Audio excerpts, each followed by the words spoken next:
Hello, welcome to Northumbiman Knives. I'm going to show you a quick introduction to the knives that I've got on the bed here. These three are my main knives, starting off here with this bushcraft knife. I made a Cordura sheath for this one. It's one of the first knives that I ever made. It's not finished to the standard that some of the other ones are finished to, because I was really just learning as I was making this one. I decided to keep it because it's such a fantastic knife. It's got high carbon steel blade, straightforward leaf-shaped point. It's got a full tang and hardwood scales to the handle. Very simple, very plain, but really effective. Left-handed single Scandi grind to the blade gives it incredible sharpness, ease to keep it sharp, and as long as it's oiled and well maintained, it should last an absolute lifetime. I'll be showing you some demonstrations of how good this blade actually is shortly. Moving on to the next knife here. This one's my survival knife. It's made to my own design. The sheath's been made out of Cordura. I've got a leg strap.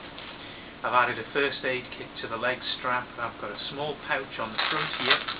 It's got loads and loads of bits and pieces of survival equipment in there, making it a really useful attachment. There's a fire lighting stick in there for one thing.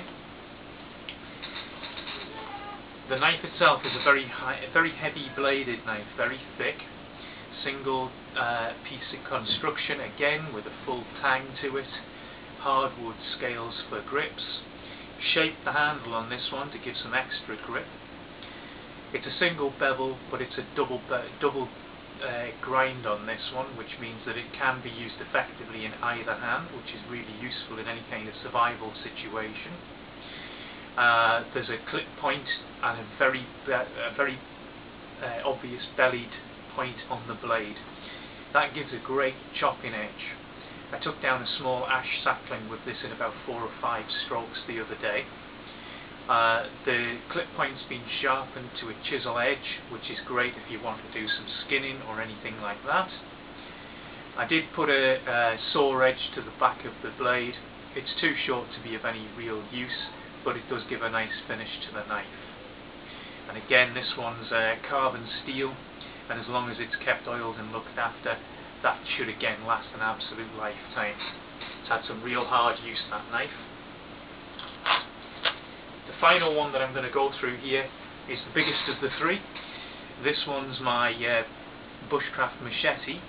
It's made to my own design. I checked out a lot of different designs for these kinds of knives before I settled on this one.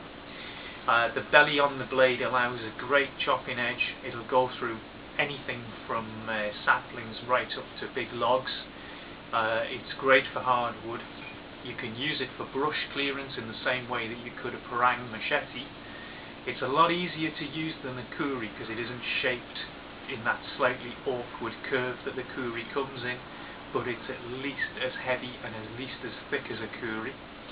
One piece high carbon steel construction again, and an absolute razor finish to it. Beautiful piece and really hard wearing. It's been used quite a lot on some pretty major timber and gone through everything, and again I'll be doing a demo of all three of these knives in the next video. Okay, thanks for that.